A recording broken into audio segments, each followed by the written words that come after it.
Chaitanya Prabhu Nityananda Shri Advaita Gadadhar श्रीवासदि Gaur भक्तवृंदा।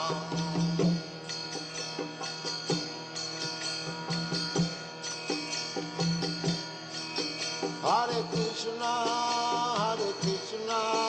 Krishna Krishna, Hare Hare, Hare Rama, Rama Rama, Hare Hare.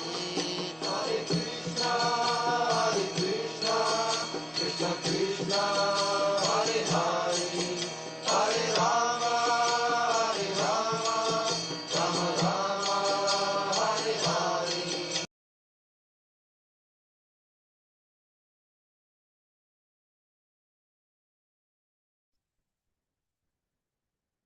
Hare Krishna Prabhu, Dandot Pranam, Hare Krishna Prabhu. Hare Krishna Prabhu, Dandot Pranam. Okay. We'll just start, Prabhu. So, Hare Krishna devotees, welcome to Nityam Bhagavata Sevaya on a Saturday morning. We have the privilege of having to hear from His Grace Haridev Krishna Prabhu, and we'll be continuing with Srimad Bhagavatam, 5th canto, 17th chapter. Today will be verses 13 and 14. Prabhu, over to you. I'll just make you the co-host as well. Thank you, Prabhu. I firstly seek the blessings of all the devotees before we begin to discuss on this chapter. We'll start with prayers. Om Namo Bhagavate Vasudevaya. Om Namo Bhagavate Vasudevaya. Om Namo Bhagavate Vasudevaya. Narayanam Namaskrityam Naram Chaiva Narottamam Devim Saraswatim Vyasam Tato Jayam Udiraye. Ashtaprayeshu Bhadreshu Nityam Bhagavata Sevaya Bhagavate Uttama-shloke Bhaktir-bhavati Naistiki Krishnaya Vasudevaya Devaki Nandanaya Cha Nandagopakumaraya Govindaya Namo Namaha. Krishna. We are reading from the Srimad Bhagavatam, 5th canto, chapter 17. Chapter is entitled Descent of River Ganges, verses 13 and 14. We recite 13th shloka. It's a very lengthy one. Prose order. यत्रः देव पतय स्वैर्गणनायकैर्विहित महार्हणाः सर्वतु कुसुम स्तबकपलक किसल्य श्रियानां म्यामान विटप लटा विटपिभिर उपशुम्बमान रुचिर काननाश्रमायातन वर्ष गिरि द्रोणीषु तथा चामल जलाशयेषु विकच विविध नव वनरुहा मुदित राजहंस जल कुकुट कारणान्व सारस चक्रवाकाभिर् मधुकर निरखाकृतिभिर् उपकुजितेषु जलक्रीडादिभिर् विचित्र विनोदै सुललितसुर सुन्दरीणां काम कलिल विलास हास लीलावलोकाकृष्ट मनोदृष्ट्य स्वैरं viharanti. Word to word meaning, translation and purport by His Divine Grace A.C. Bhaktivedanta Swami Srila Prabhupada. Srila Prabhupada ki jai. Yatraha, in those 8 tracts of land, Deva Patayaha, Lord of demigods such as Lord Indra, Swai, by their own respective Gananayakai, leaders of the servants, Vihita, furnished with Maha Arhanaha, valuable gifts such as sandalwood pulp and garlands, Sarva Ritu, in all seasons, Kusuma Stabaka, of bunches of flowers, Phala, of fruits, Kisalaya Shriya, by the opulences of shoots, Anamyamana, being bent down, Vitapa, whose branches Lata creepers, Vitapibihi, by many trees, Upashumbhamana, being fully decorated, Ruchira, beautiful, Kanana, gardens, Ashrama, Ayatana, and many hermitages, Varshagiri, Dronishu, the valleys between the mountains designating the borders of the tracts of land, Tata, as well as Cha, also, Amala Jala Ashayeshu, in lakes with clear water, Vikacha, just fructified, Vivida varieties, Nana Vana Ruha Amoda, by the fragrance of lotus flowers, Mudita, enthused, Rajahamsa, great swans, Jalakukuta, waterfowl, uh, Karandava, aquatic birds called Karandavas, Sarasa cranes, Chakravaka Adibihi, by birds known as Chakravakas and so on, Madhukara Nikara Akritibihi, by the bumblebees, Kujiteshu, which were made to resound, Jalakrida Adibihi, such as water sports, Vichitra, various, Vinodai, by pastimes, Sulalita, attractive, Surasundarinam, of the women of the demigods, Kama, from lust, Kalila, born, Vilasa, pastimes, Hasa, smiling, Leela Avaloka, by playful glances, Akrishta Manaha, whose minds are attracted, Drishtayaha, and whose vision is attracted, Swairam, very freely, Viharanti, engage in sportive enjoyment. Translation: in each of those tracts of land, there are many gardens filled with flowers and fruits according to the season, and there are beautifully decorated hermitages as well. Between the great mountains demarcating the borders of those lands lie enormous lakes of clear water filled with newly grown lotus flowers. Aquatic birds such as swans, ducks, water chickens, and cranes become greatly excited by the fragrance of lotus flowers, and the charming sound of bumblebees fill the air. The inhabitants of those lands are important leaders among demigods, always attended by their respective servants. They enjoy life in gardens alongside the lakes. In this pleasing situation, the wives of the demigods smile playfully at their husbands and look upon them with lusty desires. All the demigods and their wives are constantly supplied with sandalwood pulp and flower garlands by their servants. In this way, all the residents of the 8 heavenly Varshas enjoy, attracted by the activities of the opposite sex. Purport. Here is a description of the lower heavenly planets. The inhabitants of those planets enjoy life in a pleasing atmosphere of clear lakes filled with newly grown lotus flowers and gardens filled with fruits, flowers, various kinds of bees, birds, and hummingbees. In that atmosphere, they enjoy life with their beautiful, very beautiful wives who are always sexually stimulated. Nonetheless, they are all devotees of the Supreme Personality of Godhead, as will be explained in subsequent verses. The inhabitants of this earth also desire such heavenly enjoyment, but when they somehow or other achieve imitation pleasures like sex and intoxication, they completely forget the service of the Supreme Lord. In the heavenly planets, however, although the residents enjoy superior sense gratification, they never forget their positions as eternal servants of the Supreme Being. We'll offer prayers and begin.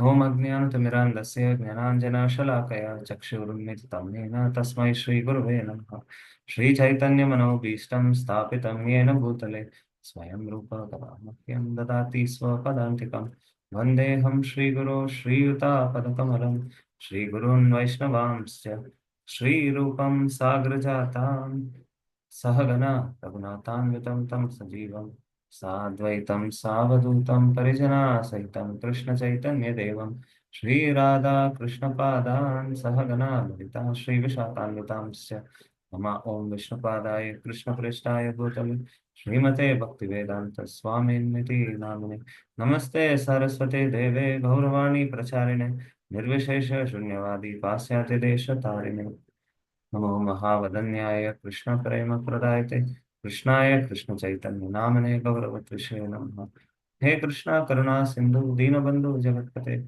Gopesha Gopika Kantam Radha Kantam Namaste Tapta Kanchana Gaurangi Sri Radhe Vrindavaneshwari Vrishabhanu Sute Devi Pranamami Haripriya वाञ्छाकल्पतरुभ्यश्च कृपासिन्धुभ्येव च पतितानां पावनेभ्यो वैष्णवेभ्यो नमो नमः जय श्री कृष्ण चैतन्य प्रभु नित्यानंद श्री अद्वैत गदाधर श्रीवासादि गौरभक्तवृंद हरे Krishna Krishna Krishna Hare Hare Hare Ram Ram Ram Hare Hare Hare Krishna.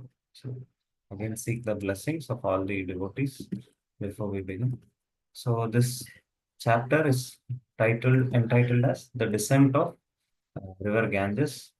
I think in the previous verses we have seen how Ganges from the uh, Garbhodaka ocean then first reaches the Dhruva Loka and then the Saptarishi Mandala, and from there it comes on Mount Sumeru. And where is Mount Sumeru situated? On the center of Jambudvipa. Jambudvipa is the centermost island, and each of these islands, there are 7 islands separated by seas, and within Jambudvipa, there are 9 varshas, and um, in the center of the Jambudvipa is where Mount Sumeru is. And once Ganges lands on Mount Sumeru, it splits into 4 directions. 1 minute. Last time, I think I had noted the thing from Gauranga Darshan Prabhu's PPT. I will just see if I have that.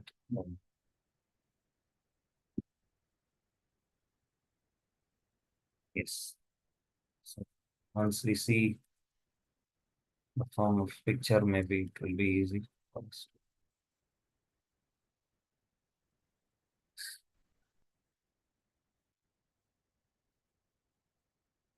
This is from Gauranga Darshan Prabhu's Bhagavad Pravaha. So this is Mount Sumeru at the centermost. Yeah, like this.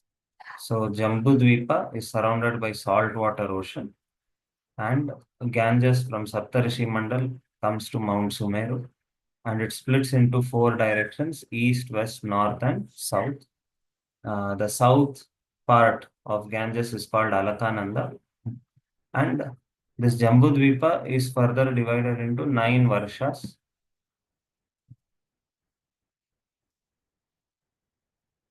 Yes.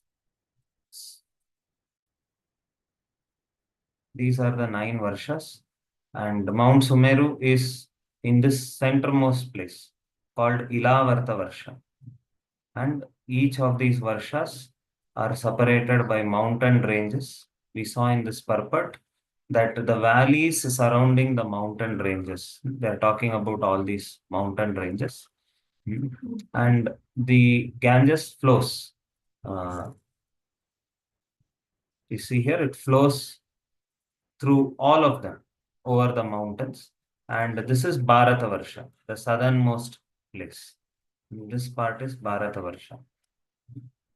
So Ilavarta Varsha, then Bhadrashva Varsha, Ketumala Varsha, Ramyaka, Hiranmaya, and then we have Harivarsha, Kimpurusha, Bharata, and yes, here it is. Hiranmaya and Uttarakuru Varsha. And in each of these, there are predominating personalities or important personalities, and they worship a form of the Supreme Lord. Like Ilavrata Varsha, only Lord Shiva is the male, rest all are females. And if anyone enters there, they are cursed to become female. And he is the predominating personality. And he is worshipping Sankarshan. Sankarshan is the predominating deity. And so the Bharata Varsha is here. So in this verse, they are talking about these other 8 Varshas. Bharata Varsha is not considered as one of the lower heavenly planets, but the other 8 Varshas are considered lower heavenly planets.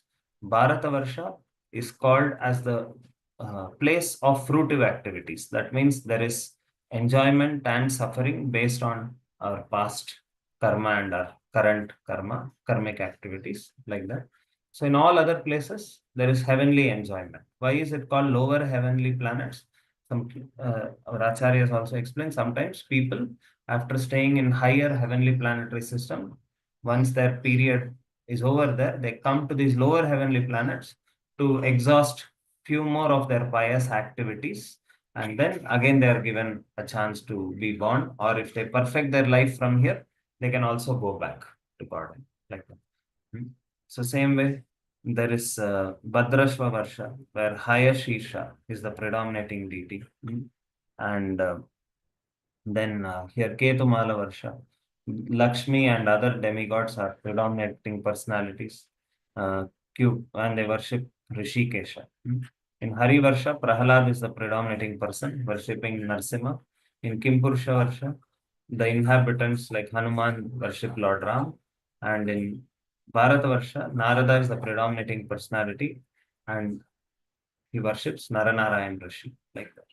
So in Ramyaka Varsha, Manu is the predominating personality worshipping Matsya.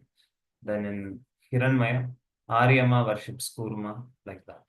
So this is how the Ganges actually flows. Now coming to this particular shloka, the 13th shloka, it is said here, these 8 tracts of land, there is lot of gardens filled with fruits, flowers, beautiful decorated hermitages, and fruits according to season. So what is heavenly pleasure? Fruits according to the season, not like what currently we are having in one season. Artificially, we try to make some fruits and uh, end up eating only chemicals. That is not heavenly enjoyment.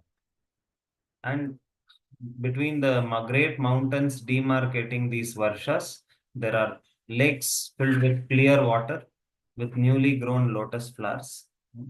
And all the birds are greatly excited by the fragrance of these flowers. And there is charming sound of bumblebees.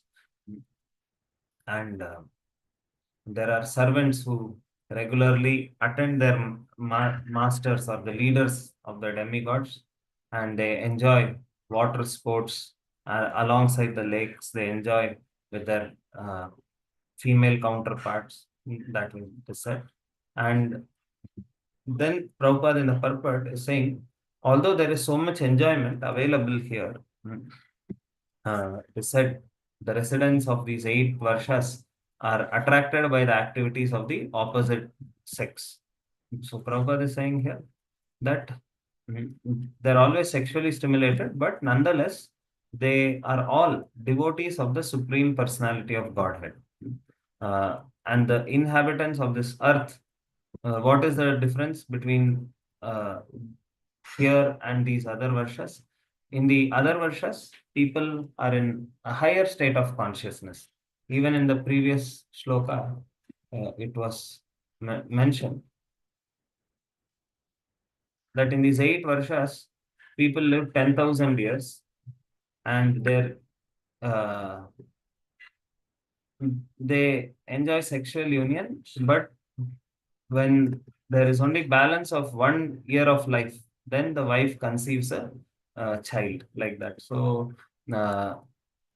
the child is born only 1 year prior to the 1 year, when they have a balance of life of 1 year, like that.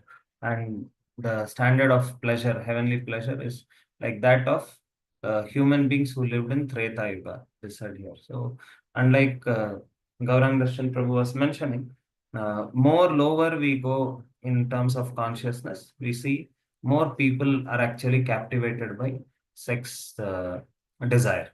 So based on the consciousness, a particular body is awarded. Uh, why here? Although it is said they are sexually, they enjoy for a long time, but because they are not very attached or always absorbed in sex, that is why the child is born just 1 year prior to their life ending. But in the other species, when we come to human beings on this planet, one can beget plenty of children. When we go lower down to animals, within one pregnancy, lot of children are given, like that. So Prabhu has explained how, based on our consciousness, uh, the body is also awarded accordingly. So if somebody wants to be absorbed only in sex and family, etc., then that facility is given. That body is made in such a way that lot of children one will be able to beget, like the animals, etc. So here, heavenly uh, denizens on these lower heavenly planets, they are not captivated by this sex desire, unlike planet Earth, where we see that uh, even Kunti Maharani prays, Janma Ishwarya, Shruta Shrivir, Yedamana Madapuman. Once one gets all of that, one gets captivated, and he completely forgets the supreme personality of Godhead. So that's why even Mahaprabhu was very strict in wanting to meet. He said, I will never meet a person absorbed in material life, because he was refusing to give audience to Maharaj Prataprudra only for this purpose, because he's always enjoying. So he's a Vishayi, like that. Although Prataprudra was very elevated in consciousness.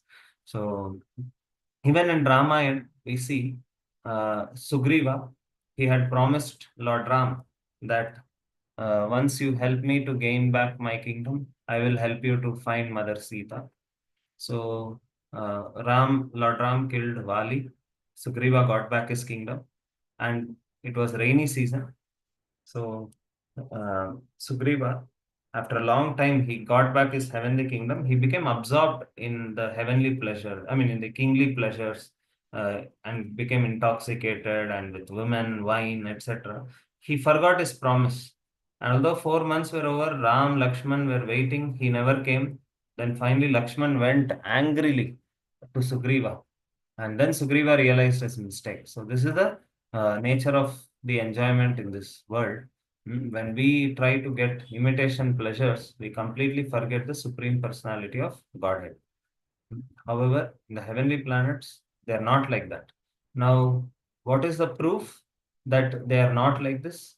If we read the prayers in the next chapter, the prayers offered by all the different denizens of the Jambudvipa, you will see everyone, they are having a healthy fear of the enjoyment that one is given. Let's see.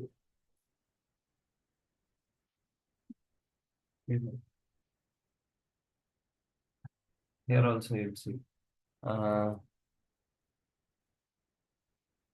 Almost everyone, they're praying, my dear Lord, we pray that we never feel attraction for the prison of family life, wife, children, etc., like that. So this way.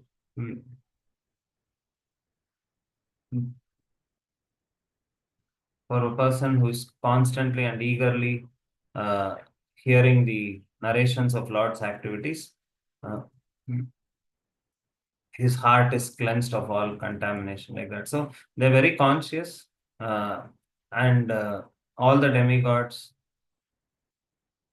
were conscious that such enjoyment should not entangle us, uh, give up the so-called happiness, like this Prahlad is praying as representative of Hari Varsha. Okay. So you will see majority of them, they're praying, uh, and in fact some of them are also glorifying. I'm unable to find that verse, but they're glorifying Bharata Varsha also. They're saying there is so much enjoyment available here, mm, that one forgets uh, the Supreme Personality of Godhead. So they're conscious, they're aware. So in that way, they're protected also. So this is uh, the main theme in this verse. Uh, um, uh, Opulence, not that the devotees are not to meant to have opulence, but once it is given as per one's providence, will of providence, devotee is conscious not to misuse it, but be aware of the Supreme Personality of Godhead. Even sometimes we find very rich families like Tata, Birla, some of them, they have this culture. Although there is so much wealth given, they are well aware that this facility is given by the Supreme Lord. So many times they build big temples, they sponsor, etc. So that kind of awareness is required. Uh, and a devotee should not feel envious if another devotee is very materially opulent and still Krishna conscious. Like Gadadhar Pandit had suddenly become confused when he saw Pundrik Vidyanidhi. But Pundrik Vidyanidhi, although he had all these opulences, he was very, very Krishna conscious. And Gadadhar understood when um, uh, Mukunda, knowing Gadadhar's mind, recited a shloka. Mukunda had taken Gadadhar along with him, and he told, "Today I'm going to make you meet a great devotee." And then he was wondering, who is this great devotee? I'm seeing he's dressing so opulently, looking at mirror constantly, chewing pan, and wearing, applying all scents around, fanned by so many servants. How can he be a great devotee like that? But when Mukunda recited the sloka of uh, Aho Bakiyam Stanakala Kutam, telling how merciful Krishna is, he became so ecstatic. So uh, we don't judge other Vaishnavas if they are rich, opulent. We don't feel envious of them. We understand that Lord, by looking at other Vaishnavas, what should be the mood of us? We should understand that this person may be so elevated in his Krishna consciousness. That is why Lord has given him material facilities, because Lord knows that he will not misuse. In case I was given such facility, if one is not having, one should feel. In case I was given such thing, Lord knows I may be absorbed in Bhoga Vilas. That is why he is not given. And the fact that he is given to his other devotee means that other devotee is very stable in his Krishna consciousness. He doesn't fall prey to Maya like that. So great kings like Ambrish Maharaj, all of them had all opulence, but they used everything for the Lord's service. So as devotees, the lesson for us, we don't feel envious of other Vaishnavas. Rather, we feel that Lord is given them because they know how to not get carried away by this, and they can use it for Lord's service rightly. And if we are given such facility, one should know. Bhakti Rasamrit Maharaj would always say, um, whenever Lord gives us some skills, facilities, we should understand these are endowment. So somebody who has taken some LIC policy, etc., they will know. Some plans are called endowment plans. What is the meaning of endowment? Endowment means promise or facility given with some conditions. That means if you pay the premiums regularly for this many years, And if you wait for so many years, then you will get. There are some conditions. You cannot say, I will not fulfill the conditions, give me the returns, like that. Same way, uh, when Lord gives something for a devotee, when we are recipient of such opulence, one should know that uh, these are endowments. Krishna can at any time take it away if he sees that I am misusing it. So, as long as one has these facilities, one should be very cautious and alert. Oh, now I am given these skills, the facilities. Let me try to use all of these in Lord's service, because I don't know when it may be taken away. And sure enough, if it is uh, given to if we are misusing it, Lord will surely take it. Why? Why can we be rest assured? Because we are followers of Chaitanya Mahaprabhu. And Chaitanya Mahaprabhu in Chaitanya Charitamrita, he says, hmm, uh, I am not such a foolish master if my servant comes and prays to me for Krishna Bhakti or Krishna Prem, and at the same time, if he desires sense gratification, I am not such a foolish master who will give both. Hmm.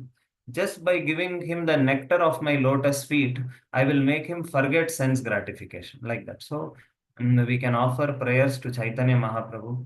Mahaprabhu, you have made this promise in Chaitanya Charitamrita.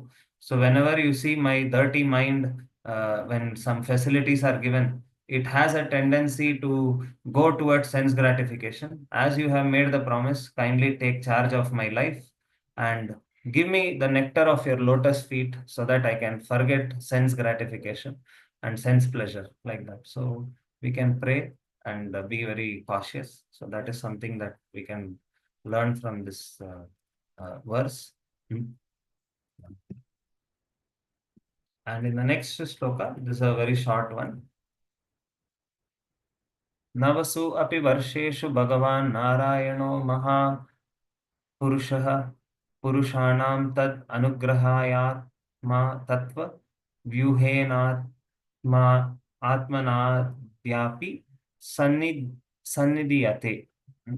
नवसु, in the nine api, certainly Varsheshu, tracts of land known as Varshas, Bhagavan, the Supreme Personality of Godhead, Narayanaha, Lord Vishnu, Mahapurushaha, the Supreme Person, Purushanam, unto his various devotees, Tat Anugrahaya, to show his mercy, Atma Tattva Vyuhena, by expansions of himself in the quadruple forms of Vasudeva, Sankarshana, Pradyumna, Aniruddha, Atmana, personally, Adya api, until now, Sannidhyate, is near the devotees for accepting their services.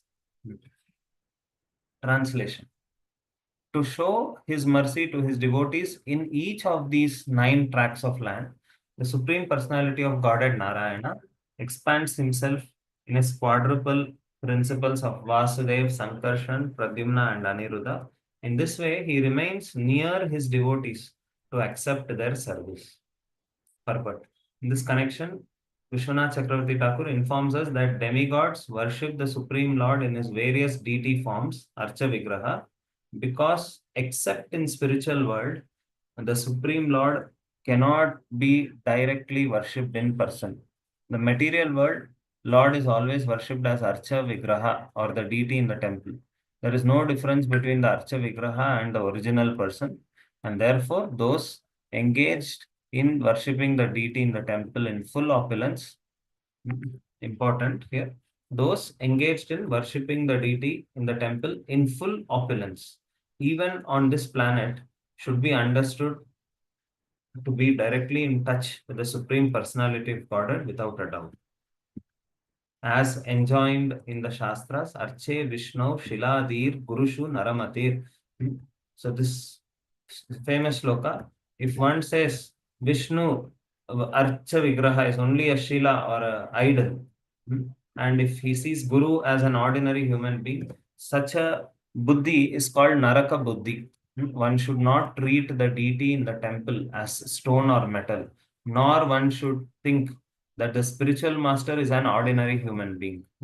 And Here it is also in this verse, it is said, Vaishnave Jati Buddhi. One should not categorize Vaishnavas based on his Jati. These all are Naraka Buddhi. Like that. One should strictly follow this Shastric injunction and worship the deity, the supreme personality of Godhead without offenses. The spiritual master is the direct representative of the Lord, and no one should consider him an ordinary human being. By avoiding offenses against the deity and the spiritual master, one can advance in Krishna consciousness or spiritual life. In this regard, the following quotation appears in Laghu Bhagavatamrita.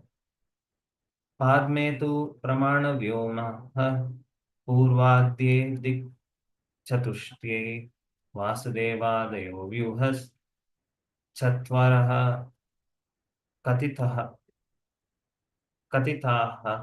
pramat तथापाद विभूतौ च निवसन्ति क्रमादिमे जलावृत्ति स्तवैकुण्ठ स्थितवेदवती पुरे सत्योर्द्वे वैष्णवे लोके नित्याके द्वारकापुरे शुद्धोदात् उत्तरे श्वेत द्वीपे छैरावतीपुरे क्षीरां बुद्धि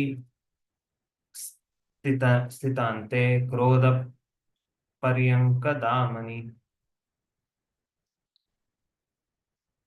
सात्वतीये क्वचित् तंत्रे नवव्यूह प्रकीर्तिताः चत्वारो वासुदेवाय नारायण नृसिंहकौ हयग्रीवो महाक्रोधो ब्रह्मचेति नवोदिताः तत्र ब्रह्मा तु विज्ञेय पूर्वोक्त विदया हरिः. The Padma Puran, it is said that in the spiritual world, the Lord personally expands in all directions and is worshipped as Vasudev, Sankarshan, Pradyumna, Aniruddha. The same God is represented by the deity in the material world, which is 1/4 of his creation. Vasudev, Sankarshan, Pradyumna, and Aniruddha are also present in the 4 directions of the material world.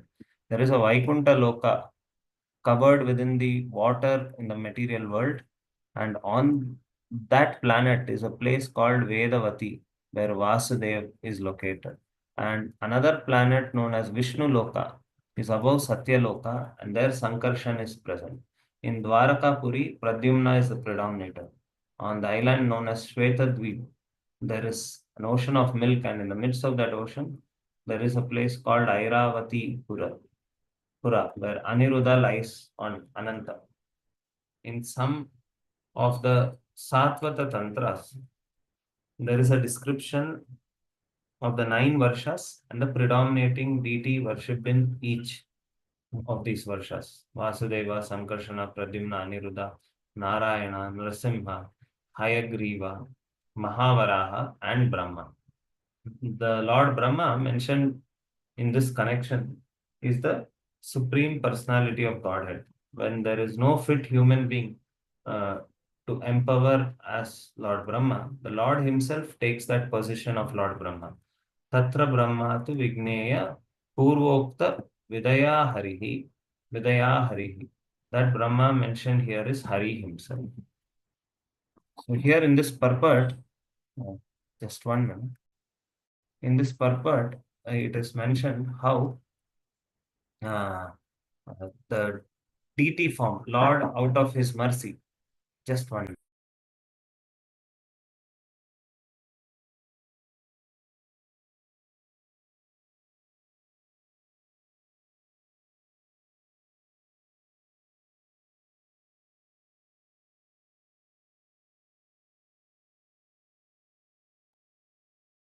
The Lord, out of his mercy, expands as the Archa Vigraha. There are many forms of avatars that Lord takes in order to give his devotees an opportunity to remember him and to accept their service, and in this way help them in their purification. One such form is the Archa Vigraha. There is also Grantha Avatar, where Lord incarnates in the form of Srimad Bhagavatam, Bhagavad Gita, to again help the conditioned souls to strike a relation with him, like that. So here it is said that one should worship the Lord with great opulence. When so how can a person who is given all material opulence be still free from sense gratificatory desires when one offers all the opulence in serving the Supreme Personality of Godhead through elaborate opulent deity worship?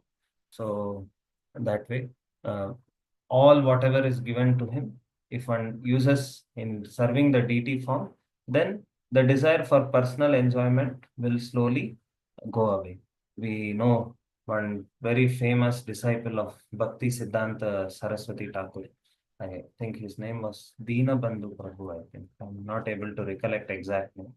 So he was a very rich businessman, and he offered his entire wealth in building the Bagh Bazaar temple, the famous temple uh, for Bhakti Siddhanta Saraswati Thakur. And then all his wealth was exhausted.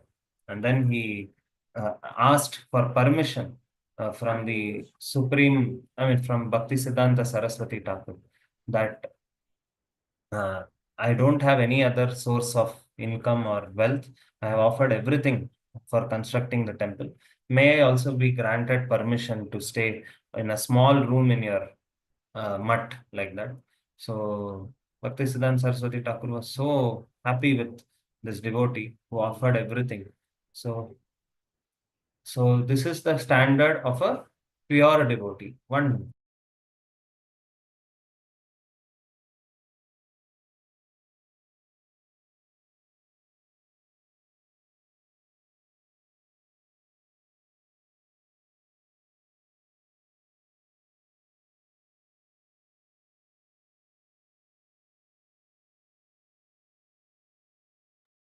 So this is the standard of a pure devotee who offers everything to the Supreme Lord, uh, all the opulence, etc.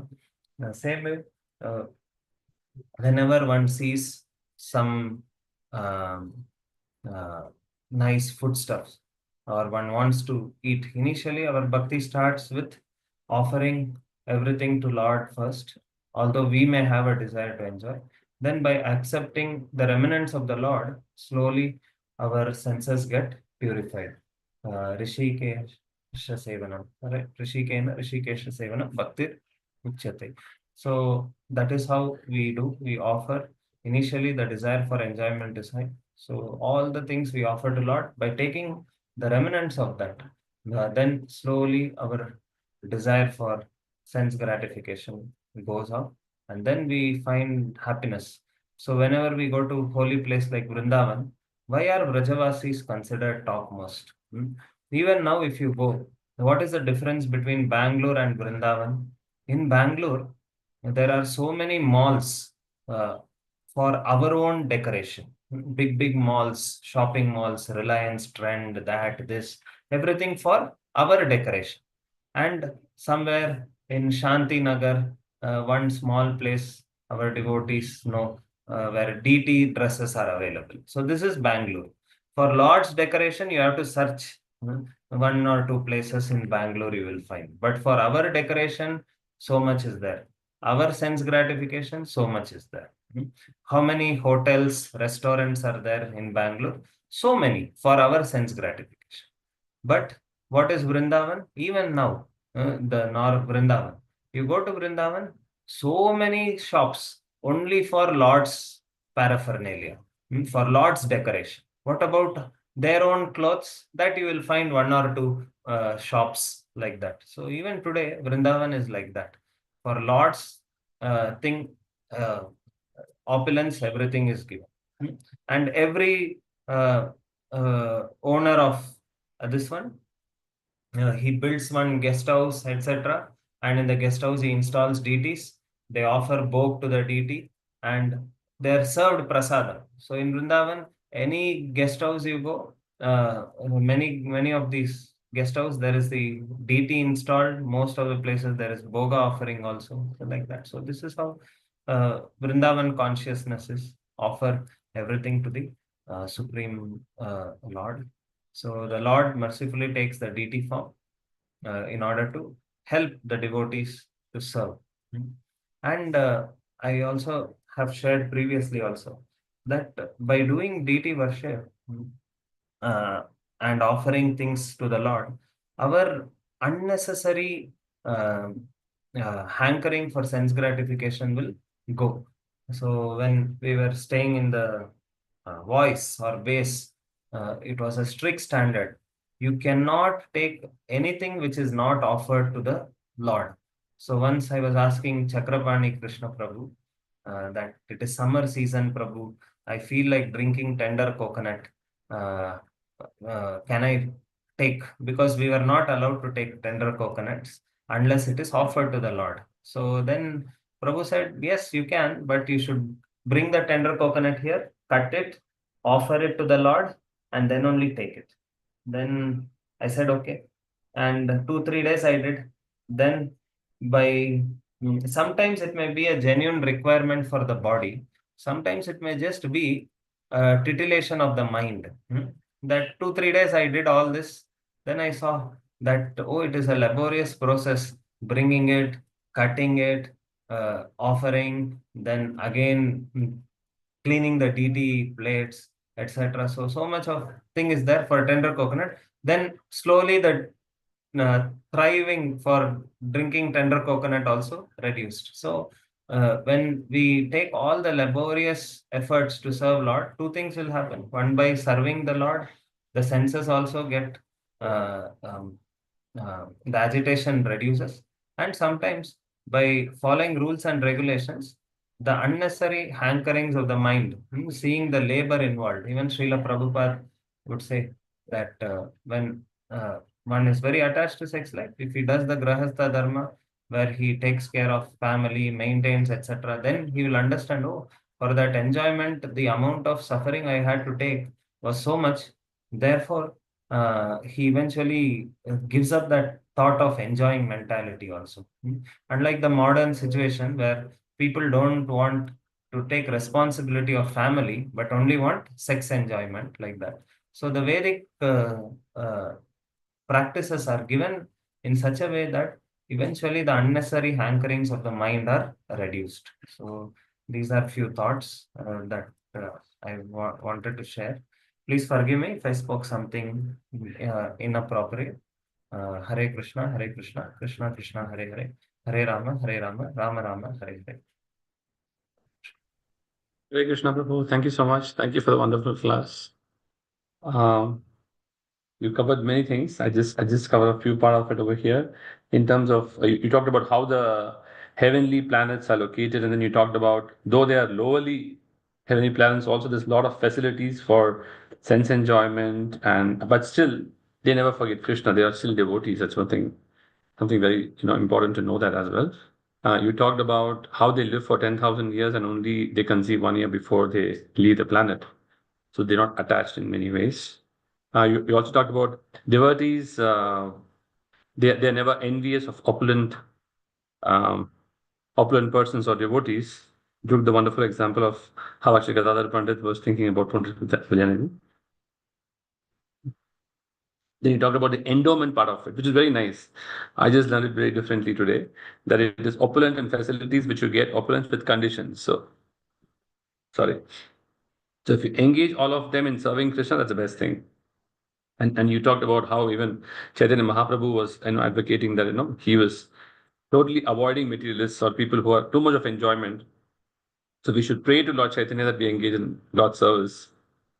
And he just talked about the how to be seen, I mean, not to see deities as stones and not as spiritual masters, ordinary person or Vaishnava Jati Buddhi. These things we should avoid. And you were talking about the other aspects of how we can engage everything in the service of Krishna, as well as you took the example of Bhaktisiddhanta Saraswati Thakur's disciple who gave everything from his side to Krishna, which really pleased his spiritual master very big way. And of course, at the end of the day, it's more about how you can have everything, but make sure we can engage in service of Krishna. Thank you so much, Prabhu. I couldn't write anything more, but I just want to say it was a wonderful class. I've just opened the lines. I've admitted the lines, so devotees can ask their questions or share their comments or reflections. Hare Krishna.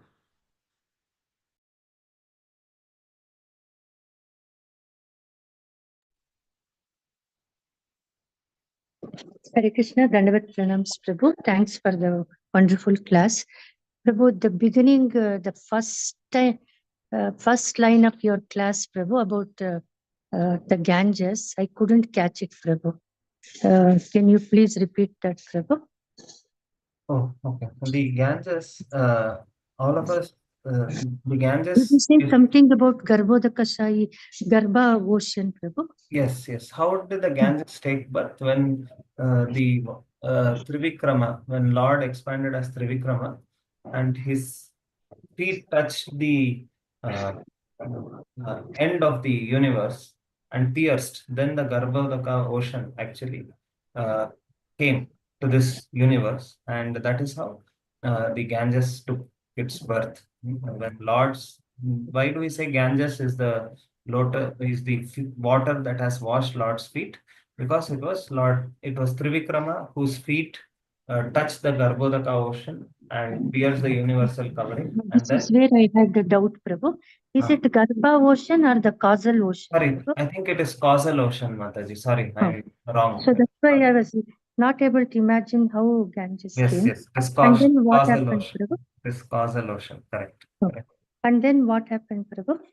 Then that thing initially came to Dhruvaloka and then to Saptarishi Mandala. And in the previous slokas, Prabhupada is mentioning, it came to moon and it was transported through uh, special aircrafts.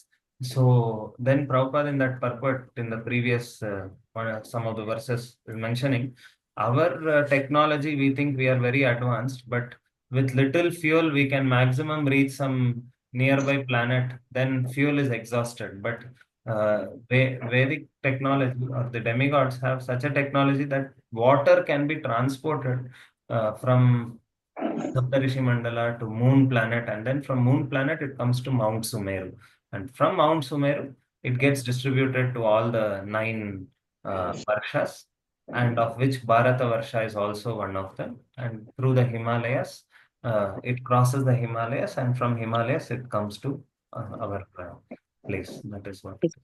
Thank you so much, Prabhu. Hare Krishna. Then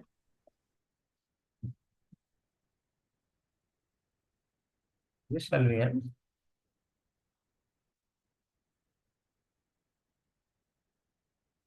We'll end, Prabhuji. Yeah.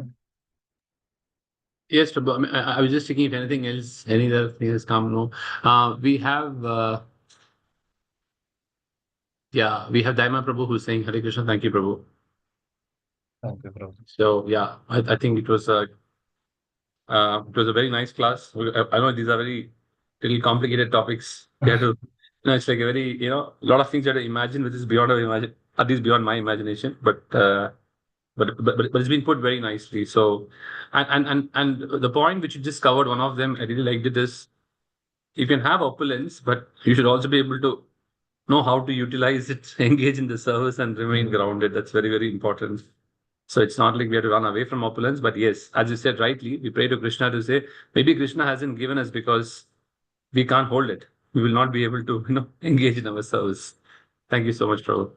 So we'll just end the class, Prabhu. Thank you for this wonderful class, and I also thank the devotees for the active participation today.